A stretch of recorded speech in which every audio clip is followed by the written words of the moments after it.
Hello guys, সত্যি করে বলো তো, তুমি কি জানো পূর্ণ সংখ্যা কি, কিংবা পূর্ণ সংখ্যা কত প্রকার?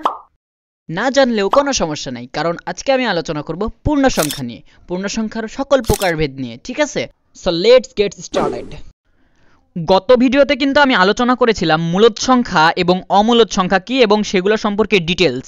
আমি বলেছিলাম মূলদ সংখ্যা হচ্ছে ওই সকল সংখ্যা যেগুলোকে তুমি পি বাই কিউ আকারে লিখতে পারবে। ঠিক আছে, তোমরা যারা ভিডিওটা দেখোনি তারা চাইলেই দেখতে পারো। ঠিক আছে, আজকে যে মূলদ সংখ্যার দুইটা প্রধান ভাগ আছে, সেটা হচ্ছে পূর্ণ সংখ্যা একটা, আরেকটি হচ্ছে ভগ্নাংশ সংখ্যা। ঠিক আছে, আমি ভগ্নাংশ সংখ্যা নিয়ে আলোচনা করব না, আমি আজকে পূর্ণ সংখ্যার সম্পূর্ণটি শেষ করে দেব, পূর্ণ সংখ্যার যতটুকু পার্ট আছে সব শেষ করে দেব। ঠিক আছে, তোমরা মনোযোগ দিয়ে ভিডিওটি কন্টিনিউ করো। ঠিক আছে, পূর্ণ সংখ্যাকে ডিটেলস জানতে হলে আমাদেরকে পূর্ণ সংখ্যার সংজ্ঞাটা প্রথমে জানতে হবে। ঠিক আছে, পূর্ণ সংখ্যার ডেফিনেশনটা হচ্ছে শূন্যসহ সকল ধনাত্মক সংখ্যা ও ঋণাত্মক সংখ্যাকে মূলত আমরা পূর্ণ সংখ্যা বলে থাকি। ঠিক আছে, শূন্যসহ সকল ধনাত্মক ও ঋণাত্মক সংখ্যাকে আমরা পূর্ণ সংখ্যা বলে থাকি। সংজ্ঞা থেকে আমাদের তিনটা বিষয় ফোকাস করা উচিত। দেখো, শূন্য, ধনাত্মক সংখ্যা এবং কি ঋণাত্মক সংখ্যা। ঠিক আছে, এই তিনটা বিষয় মূলত পূর্ণ সংখ্যার অন্তর্ভুক্ত। আচ্ছা আচ্ছা, এবার বিস্তারিত একটু জানা যাক। দেখো, এইখানে আমি একটা সংখ্যারেখা আঁকানোর মাধ্যমে বিষয়টা ক্লিয়ার করে দিচ্ছি। সংখ্যারেখার মিডিলে থাকে শূন্য, এটা আমরা জানি। সংখ্যারেখার ডানে থাকে যত ধনাত্মক সংখ্যা আছে সেগুলা। ঠিক আছে, আমি 5 পর্যন্ত লিখলাম। আমি এই বামের দিকে দিচ্ছি -1 -2 -3 -4, কারণ সংখ্যারেখার বামের দিকে থাকে ঋণাত্মক সংখ্যাগুলা। ঠিক আছে, আচ্ছা, এইদিকে আমি ইন্ডিকেট করে দিলাম। দেখো, ডান দিকে এবং বাম দিকে, এই ডান দিক বাম দিক আমাদেরকে ভালো করে বুঝতে হবে। দেখো, ডান দিকে কিন্তু সকল ধনাত্মক সংখ্যা থাকে, শূন্য ডান দিকে যত ধনাত্মক সংখ্যা সব ডান দিকে, এবং দেখো আমি লিখে দিচ্ছি এখানে ধনাত্মক সংখ্যাগুলো কিন্তু ডান দিকে। দেখো 0 1 2 3 এগুলো ধনাত্মক সংখ্যা, এবং ঋণাত্মক সংখ্যাগুলো দেখো শূন্য থেকে বাম দিকে আছে, ভালো করে খেয়াল করলেই দেখতে পাবা বাম দিকে। আমি বিষয়টা আরও একটু ক্লিয়ার করার চেষ্টা করি। আমি লিখলাম 100, এটা কিন্তু একটা ধনাত্মক সংখ্যা বা পজিটিভ নাম্বার। আমি আরেকটা সংখ্যা লিখছি 655, এটাও কিন্তু একটা ধনাত্মক সংখ্যা। আমি আরেকটা সংখ্যা লিখি 70, এটা কিন্তু একটা ধনাত্মক সংখ্যা বা পজিটিভ নাম্বার।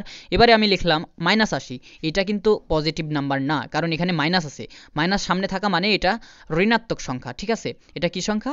ঋণাত্মক সংখ্যা। এই বিষয়টা কিন্তু আমাদের ফলো করতে হবে। আচ্ছা, আমি আরেকটা উদাহরণ দিচ্ছি। দেখো, আমি লিখলাম -65, এইটা কিন্তু একটা ঋণাত্মক সংখ্যা, কারণ আগে কি আছে? মাইনাস সাইন আছে। ঠিক আছে, তাহলে এই যে এই সকল ঋণাত্মক সংখ্যা এবং এই সকল ধনাত্মক সংখ্যা এবং শূন্য, ঠিক আছে, শূন্য, এই তিনটা মিলেই কিন্তু পূর্ণ সংখ্যা। ঠিক আছে, আমাদেরকে খুবই ভালো করে আয়ত্তে রাখতে হবে। এখন আমি তোমাকে একটা প্রশ্ন করলাম। আমি লিখলাম যে বলো তো দেখি 780 এইটা বড় হবে নাকি আরেকটা সংখ্যা লিখি -80,900, কোনটা বড় হবে? অনেক পোলাপান আছে ধপাস করে 80,900 দেখে উত্তর দিয়ে যাবে যে এটাই উত্তর, কিন্তু না, এর সামনে যে একটা ঋণাত্মক চিহ্ন আছে এটা দেখবেই না। আসলে এখানে 780 বড়, কারণ এই 80,900 তো শূন্য থেকেই ছোট, কারণ এটা তো ঋণাত্মক সংখ্যা 80,900টি। ঠিক আছে, তাহলে শূন্য থেকে 80,900 -80,900 কিন্তু অনেক ছোট। ঠিক আছে, তাহলে এ শূন্য থেকে ছোট, 780 থেকে বড় হয় কিভাবে? ঠিক আছে, তাহলে এটা মাথায় রাখতে হবে যে সকল ঋণাত্মক সংখ্যা কিন্তু শূন্যর চাইতে ছোট হয়। সকল ঋণাত্মক সংখ্যা, পৃথিবীর যে কোনো ঋণাত্মক সংখ্যা তুমি লেখো না কেন, যত বড়ই হোক না কেন ডিজিটের দিক থেকে, সেটা কিন্তু অবশ্যই ছোট হবে শূন্যর চাইতে।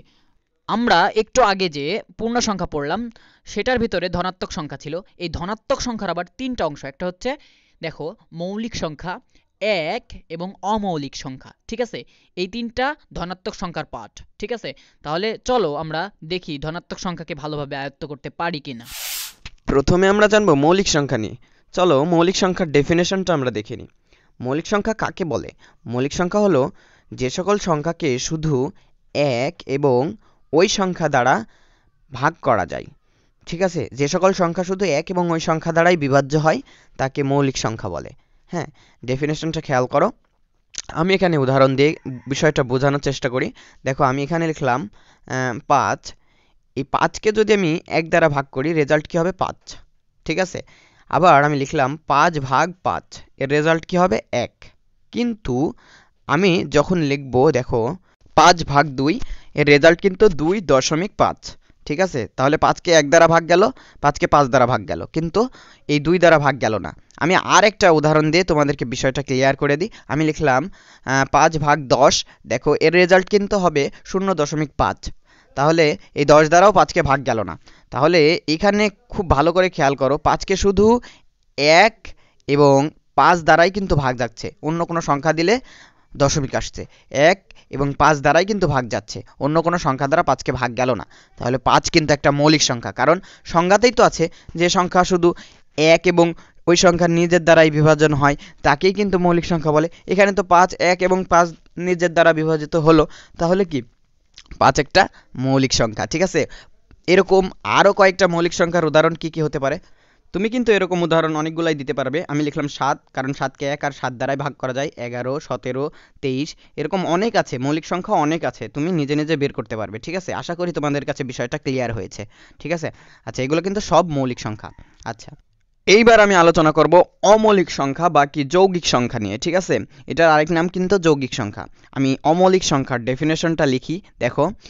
এই যে যৌগিক সংখ্যা, একে কিন্তু নানাভাবে সংজ্ঞায়িত করা যায়। আমি লিখলাম যে যে সকল সংখ্যার এক এবং নিজে ছাড়া আরও একাধিক গুণনীয়ক থাকে সেই সকল সংখ্যাকে মূলত যৌগিক সংখ্যা বলে। ঠিক আছে, আমি আরও লিখতে পারবো, দেখো যে সকল সংখ্যাকে এক এবং ওই সংখ্যা ছাড়া যে কোনো দুইটি সংখ্যার গুণফল আকারে প্রকাশ করতে পারবো সেই সকল সংখ্যাকে মূলত যৌগিক সংখ্যা বলা হয়। ঠিক আছে, তুমি নানাভাবে বলতে পারবে। আমি তোমাকে বিষয়টা উদাহরণের মাধ্যমে ক্লিয়ার করে দিই। দেখো, আমি 4-এর গুণনীয়কগুলো লিখব। 4-এর গুণনীয়কগুলো হলো 4 × 4, 4কে তুমি 1 দ্বারা গুণ করলে 4 হবে, আবার 2 আর 2 গুণ করলেও কিন্তু 4 পাবে। ঠিক আছে, আর কোনোভাবে পাওয়া যায় না। তাহলে 4-এর গুণনীয়ক হলো 1 2 4। এখানে খেয়াল করো, এখানে কিন্তু 4-এর গুণনীয়ক 1 আছে, দেখো 1 আছে এবং 4 নিজেও আছে। তাহলে যে সকল সংখ্যার 1 এবং নিজে ছাড়া একাধিক গুণনীয়ক থাকে, 2 কিন্তু একটা একাধিক গুণনীয়ক। ঠিক আছে, তাহলে 4 কিন্তু একটা যৌগিক সংখ্যা। আবার আমি লিখলাম 3, 3 আর 1 গুণ করলে 3 হয়, একে কিন্তু আর অন্যভাবে প্রকাশ করতে পারবা না। ঠিক আছে, তাহলে 3-এর গুণনীয়কগুলো কি?